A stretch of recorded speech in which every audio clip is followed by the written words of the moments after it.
गुरु हमारी जिंदगी में हमेशा मिले। पहले नंबर पर माता, दूसरे नंबर पर पिता, तीसरे नंबर पर शिक्षक और चौथे नंबर पर सतगुरु। एक माता रूपी गुरु होती है जो आपको हर पल, हर घड़ी, हर क्षण सतमार्ग दिखाती रहती है। आईना दिखाने का काम भी मां करती है और बेटे को उन्नति की सीढ़ी पर बढ़ाने का काम भी मां करती है। पिता दूसरे नंबर का गुरु है, दूसरे नंबर का शिक्षक है जो बेटे को पथ पर चलना सिखाता है, सतमार्ग पर चलना सिखाता है। और तीसरे नंबर का जो गुरु है वो शिक्षक है जो हमारी प्राथमिकता में हमें पढ़ना सिखाना, हमें जनमानस में कैसे अपनी जिंदगी को जीना है वो सिखाता है। और चौथे नंबर का जो गुरु है वो सतगुरु। सतगुरु का मतलब क्या? सतगुरु का मतलब ये नहीं है कि केवल धन एकत्रित कर लिया या अपनी संपदा को बना लिया। सतगुरु का मतलब है जो अपने एक शिष्य को सतमार्ग की ओर लेकर छोड़ दे।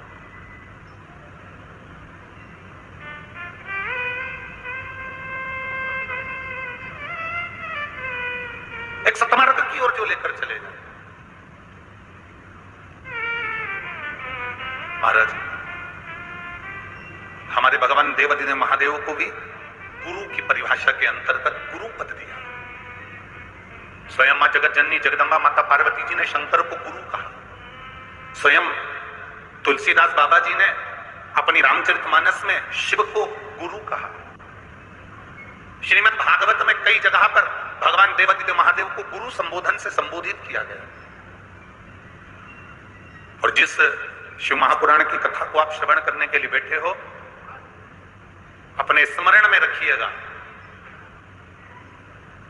कि एक देवराज नाम का ब्राह्मण, एक देवराज नाम का ब्राह्मण जो ब्राह्मण कुल में जन्म लिया, ब्राह्मण घर में जन्म लिया, परंतु उसने कभी ब्राह्मण कर्म नहीं किया। और बड़ा जरूरी है अपने कर्म के अनुसार अपनी जिंदगी को जीना। जैसे एक दो शिष्य जा रहे थे और एक स्त्री पानी में डूब रही है। दो शिष्य जा रहे हैं और एक स्त्री पानी में डूब रही है। और स्त्री पानी में डूब रही है और दोनों शिष्य आपस में बात कर रहे हैं। एक ने कहा देखो कोई पानी में डूब रहा है। दूसरे ने कहा पानी में तो डूब रही है पर वो स्त्री है, नारी है। पर अपने गुरु जी कहते हैं अगर स्त्री को हाथ लगाओगे या पर नारी को अगर तुमने स्पर्श किया तो तुम्हें पाप लगेगा, तुम्हें पाप लग सकता है, इसलिए ये स्त्री पानी में डूब रही है। दूसरे ने कहा मैं अपना धर्म करना चाहता हूं, कोई डूब रहा है उसको बचाना चाहता हूं। अगर कोई पानी में डूब रहा है तो मुझे उसको बचाना है, मैं उसको बचाना चाहता हूं, मैं उसको बचाऊं। उसने कहा बिल्कुल मत, उसको स्पर्श मत करना, हाथ मत लगाना, क्योंकि वो नारी है और गुरु जी कहते हैं कि धर्म के अनुसार ये हमें पाप लग जाएगा। उसने कहा पाप लगेगा जब लग जाएगा, मेरा काम है बचाना। और वो दूसरा जो चेला था, दूसरा जो शिष्य था, वो पानी में कूद गया, स्त्री को बचाकर कंधे पर रखकर उसको लेकर आया और छोड़ दिया। उसके शरीर में प्राण वापिस आ गए और ये चल दिया। जब जिसने प्राणों को बचाया वो भी जा रहा है और जो कह रहा था कि तुझे पाप लगेगा मैं गुरु जी से कहूंगा वो भी जा रहा है। दोनों चलते गए चलते गए चलते गए और दोनों जाने के बाद गुरु जी के पास पहुंचे तो दूसरे व्यक्ति ने कहा, दूसरे ने कहा शिष्य ने, गुरु जी ये आपका जो शिष्य है ना, ये आपका कहना नहीं मानता, इसने एक पाप कर दिया। गुरु जी ने पूछा कौन सा पाप करा? इसने ये पाप करा कि इसने पराई स्त्री का स्पर्श किया, पराई स्त्री को छुआ, इसने पाप किया। गुरुजी ने पूछा क्या पाप करा? एक स्त्री पानी में डूब रही थी, इसने उसको बाहर निकाला, छुआ तो पाप तो लगा ना गुरुजी?